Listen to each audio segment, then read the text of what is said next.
Première lettre de saint Paul apôtre aux Corinthiens, chapitre 7. Au sujet de ce que vous dites dans votre lettre, certes, il est bon pour l'homme de ne pas toucher la femme. Cependant, étant donné les occasions de débauche, que chacun ait sa femme à lui et que chacune ait son propre mari. Que le mari remplisse son devoir d'époux envers sa femme et de même la femme envers son mari. Ce n'est pas la femme qui dispose de son propre corps, c'est son mari, et de même ce n'est pas le mari qui dispose de son propre corps, c'est sa femme.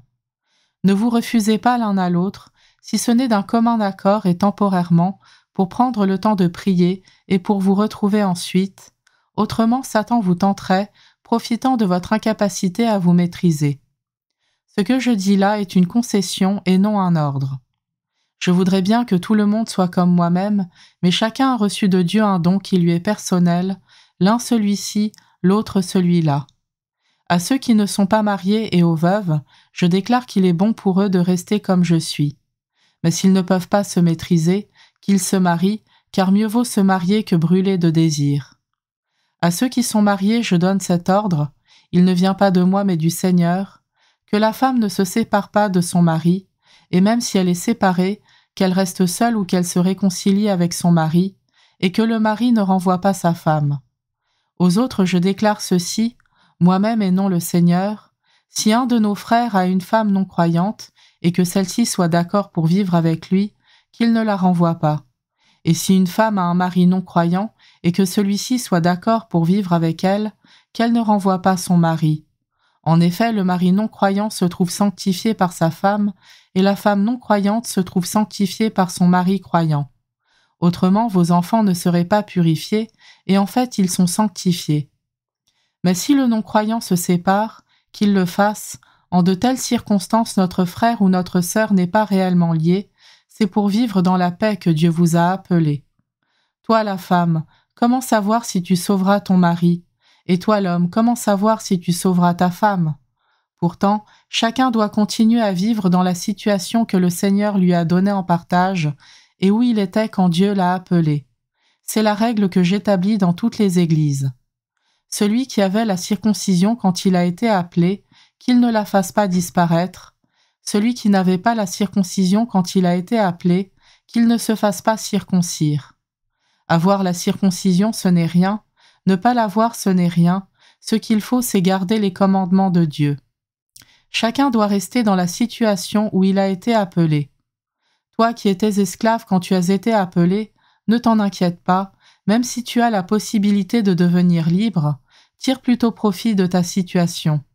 En effet, l'esclave qui a été appelé par le Seigneur est un affranchi du Seigneur. De même, l'homme libre qui a été appelé est un esclave du Christ. Vous avez été achetés à grand prix, ne devenez pas esclaves des hommes. Frères, chacun doit rester devant Dieu dans la situation où il a été appelé. Au sujet du célibat, je n'ai pas un ordre du Seigneur, mais je donne mon avis, moi qui suis devenu digne de confiance grâce à la miséricorde du Seigneur. Je pense que le célibat est une chose bonne, étant donné les nécessités présentes. Oui, c'est une chose bonne de vivre ainsi. Tu es marié, ne cherche pas à te séparer de ta femme. Tu n'as pas de femme, ne cherche pas à te marier. Si cependant tu te maries, ce n'est pas un péché, et si une jeune fille se marie, ce n'est pas un péché. Mais ceux qui font ce choix y trouveront les épreuves correspondantes, et c'est cela que moi je voudrais vous éviter. Frères, je dois vous le dire, le temps est limité. Dès lors, que ceux qui ont une femme soient comme s'ils n'avaient pas de femme, ceux qui pleurent comme s'ils ne pleuraient pas, ceux qui ont de la joie comme s'ils n'en avaient pas, ceux qui font des achats comme s'ils ne possédaient rien, ceux qui profitent de ce monde comme s'ils n'en profitaient pas vraiment, car il passe ce monde tel que nous le voyons. J'aimerais vous voir libre de tout souci. Celui qui n'est pas marié a le souci des affaires du Seigneur, il cherche comment plaire au Seigneur. Celui qui est marié a le souci des affaires de ce monde, il cherche comment plaire à sa femme, et il se trouve divisé.